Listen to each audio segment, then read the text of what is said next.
안녕하세요. 매일 성경통독 묵상을 통한 은혜 나누기의 정선옥입니다. 오늘의 제목은 유독 아픈 손가락입니다. 오늘 성경 본문의 배경은 잠언 14장과 17장입니다. 잠언 14장 31절에 가난한 사람을 학대하는 자는 그를 지으신 이를 멸시하는 자요, 궁핍한 사람을 불쌍히 여기는 자는 주를 공경하는 자니라. 잠언 17장 5절에 가난한 자를 조롱하는 자는 그를 지으신 주를 멸시하는 자요, 사람의 재앙을 기뻐하는 자는 형벌을 면하지 못할 자니라. 10손가락 깨물어 아프지 않는 손가락이 없다고 합니다. 그러나 깨물면 유독 아픈 손가락이 있습니다. 우리는 모두가 다 하나님에게 아픈 손가락들입니다. 그러나 유독 하나님에게 더 아픈 손가락이 있습니다. 잠언 14장과 17장의 이 말씀은 비록 오늘날 우리가 살아가는 이 세상이 죄악으로 이끌어진 세상이지만 하나님의 자녀인 그리스도인의 태도가 어떠해야 할지를 하나님께서 가르쳐 주는 부분입니다. 이 본문에 등장하는 가난한 자는 단순히 경제적인 가난함만을 지칭하는 것은 아닙니다. 세상에서 소외된 약자를 포함하여 어쩌면 나에게 해를 끼친 사람까지도 여기에 포함되는 것입니다. 그들이 세상에서 약자이고 죄인이고 나에게 해를 끼친 자라 할지라도 하나님은 세상에 속한 모든 사람을 우리가 어떻게 대해야 할지에 대한 올바른 태도를 이야기하고 있는 것입니다. 어쩌면 그 사람도 나와 동일하게 하나님에게 아픈 손가락임을 인정하라는 것입니다. 어쩌면 그들은 하나님에게 우리보다 더 유독 아픈 손가락일지도 모른다는 것을 인정하라는 것입니다. 그 사람도 나와 동일하게 하나님의 사랑받는 자녀임을 인정하라는 것입니다. 어떤 경우에 한 번도 보지 못하는 아이를 우연히 만났을 때, 그런데 그 아이가 내가 잘 알고 있는 부모의 아이였다는 이유만으로, 부모와 맺은 친분 때문에, 그리고 부모에게 받은 은혜 때문에 우리는 처음 본 아이에게 용돈을 주는 경우가 있습니다. 그것은 아마도 그 아이의 행동 때문이 아니라 오직 부모와 맺은 친분 때문일 것입니다. 이와 마찬가지로 하나님은 우리에게 주님과 맺은 사랑 때문에 주님께서 지으신 피조물을 멸시하거나 조롱하지 말라고 이야기합니다. 주님께서 지으신 피조물을 멸시하는 것은 그를 지으신 주님을 멸시하는 것과 동일하다고 이야기하는 것입니다. 우리가 잘 알고 있는 전래동화 중에 우산장수와 집신장수 이야기가 있습니다. 옛날에 집신장수와 우산장수 아들을 둔 어머니가 있었습니다. 큰아들은 우산장수였고 둘째 아들은 집신장수였습니다. 어머니는 날이면 날마다 걱정이 태산이었습니다.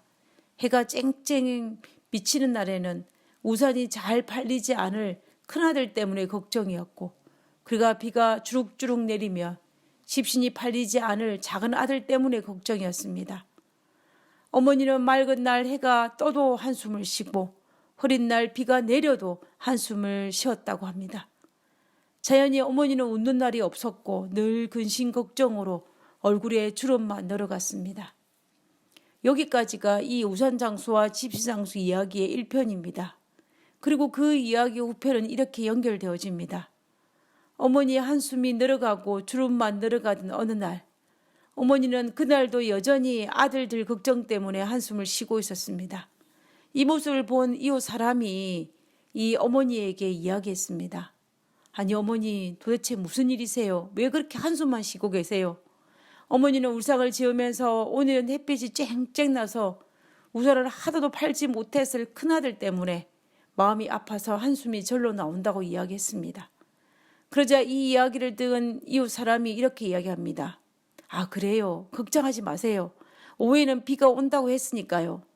그러자 어머니는 아이고, 이를 어쩌나, 비가 오면 우리 둘째가 집신을 팔 수가 없는데 아이고 우리 둘째가 불쌍해서 어떡하나 라고 이야기하면서 어머니는 울음을 터뜨리기 일부 직전까지 갔습니다.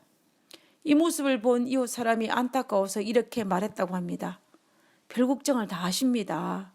생각을 바꿔서 한번 해보십시오.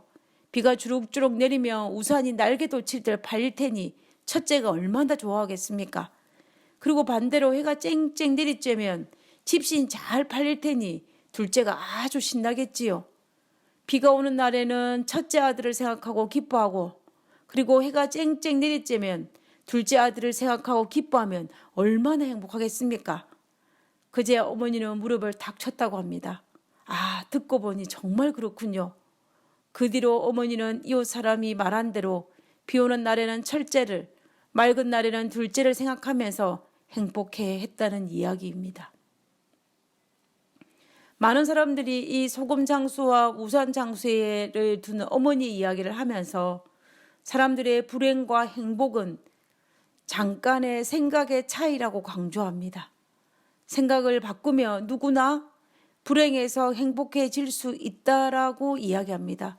그러면서 긍정의 힘을 주장하는데 이 이야기를 사용합니다.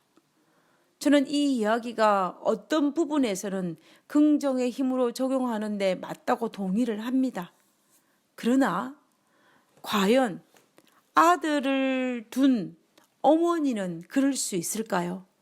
비가 오는데 우산이 잘 팔릴 아들만 생각하면서 기뻐할 수가 있을까요? 그리고 햇볕이 쨍쨍 내리쬐는데 집신이 잘 팔릴 아들만 생각하면서 기뻐할 수 있을까요? 아들을 사랑하는 어머니라면 그렇게 하지 않으려고 아무리 노력을 해도 비가 오면 집신 파는 아들이 아픈 손가락이 되어 생각이 날 것이고 햇볕이 쨍쨍 내리쬐면 우울해 있을 우산 장수 아들이 생각이 나서 마음이 아플 수밖에 없는 것입니다. 하나님에게 우리 모두는 다 아픈 손가락들입니다. 고통당하는 자녀는 유독 더 아픈 손가락입니다. 하나님께서도 내 형제 중에 지극히 작은 자 하나에게 한 것이 곧 내게 한 것이라고 예수님께서 말씀하셨습니다. 잠언의 말씀과 같은 맥입니다. 하나님은, 예수님은 아픈 손가락들 중에서 유독 아픈 손가락으로 인해 마음 아파하시는 것입니다. 그래서 하나님은 우리가 하나님의 유독 아픈 손가락을 향하여 주님의 마음으로 대하라고 권면하고 있는 것입니다.